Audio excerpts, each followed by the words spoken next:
Hey, what's up guys? Back with another video, and today we're talking about the Zelda Ocarina of Time PC port is now complete and available online.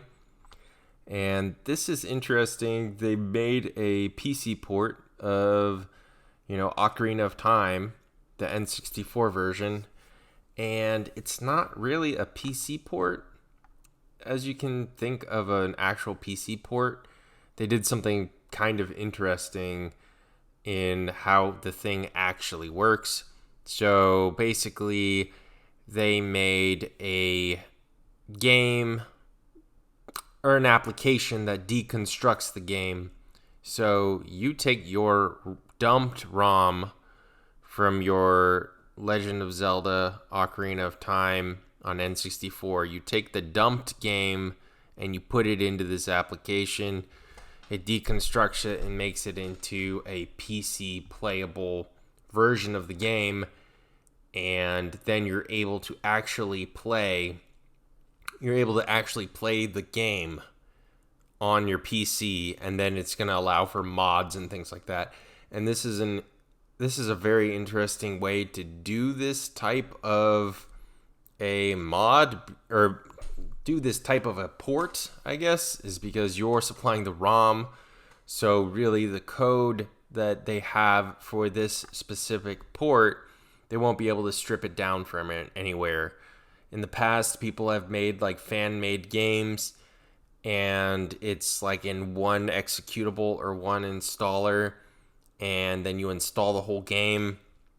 And that's like given companies like Rockstar or 2K or other companies the right to like tear down fan-made games, because they're like, well, you're using our intellectual property. The thing that's very interesting about this PC port is it's not really a port, because it's mostly kind of like a wrapper, because you're basically putting your ROM in there, it's deconstructing it, and then making a game out of that. So that's pretty cool. And then, it's going to allow for people to do mods and other things. And the modding thing I find to be kind of cool, because there's a guy who's already made a Legend of Zelda, or he's in the process of making a Legend of Zelda on Unreal Engine. And so that, that would make the game look pretty crazy. It would make it look more realistic rather than cartoony. Like, it would make the models just even more rich. And in terms of Unreal Engine and the Zelda mod, this is what I could see happening with this actual PC port that they kind of have.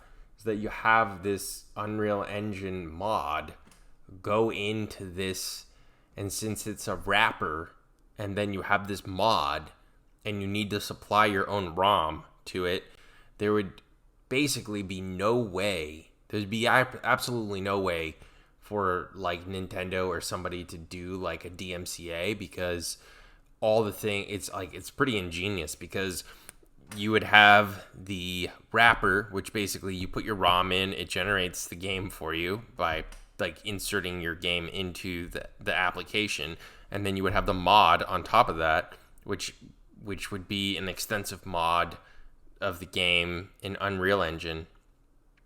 So it's like super ingenious. Like, this is probably the way that like fan-made games and mods are going to happen in the future, and it makes the most sense. There are a lot of people who did a lot of work on other games.